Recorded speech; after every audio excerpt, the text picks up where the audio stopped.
Sister, are you okay? Actually எனக்கு நான் ஊர்லேருந்து தனியாக நடந்து ஒர்க் பண்ணுறேன். எனக்கு அதனால ரொம்ப lonely-ஆ இருக்கு. அதனால ஃப்ரஸ்ட்ரேட் ஆகுது.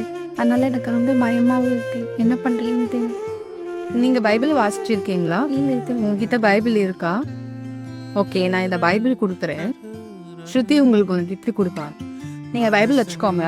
உங்களுக்கு ஒரு சின்ன கிஃப்ட் தரோம். இந்த இதில் பார்த்தீங்கன்னா இந்த பாக்ஸில் உங்களுக்கு கவலை, தனிமை, பயம், கோபம், நன்றி உணர்வுன்னு ஒவ்வொரு கலரில் ஒவ்வொரு சார்ட் பேப்பர்ஸ் இருக்குது. நீங்கள் எப்போல்லாம் கவலையாக ஃபீல் பண்ணுறீங்களோ அப்போல்லாம் அந்த கலரில் இருக்கிறது, தனிமையாக ஃபீல் பண்ணும்போது, பயத்தில் இருக்கும்போது, கோபம் இருக்கும்போது, இல்லை நீங்கள் அது எல்லாத்துலேருந்து ஒவ்வொரு கம்பெனி நன்றி உணர்வோடு இருக்கும்பொழுது அந்த சார்ட் பேப்பர் எடுத்து அது ஒரு வசனம் இருக்கும். அந்த வசனத்தை நீங்கள் எடுத்து படிச்சீங்கன்னா உங்களோட ஆண்டவர் கண்டிப்பாக பேசுவார். அந்த வசனத்தை படிக்கும்பொழுது உங்களுக்கு பைபிளை நாங்கள் எப்படி படிக்கிறதுன்னு சொல்லித்தரோம். நீங்கள் அதை வச்சு படிச்சிங்கன்னா ஆனால் கண்டிப்பாக அவங்களோட கூட இருப்பார். நீங்கள் உங்களோட கவலையிலேருந்து, தனிமையிலேருந்து கண்டிப்பாக நீங்கள் வெளியே வந்து நன்றி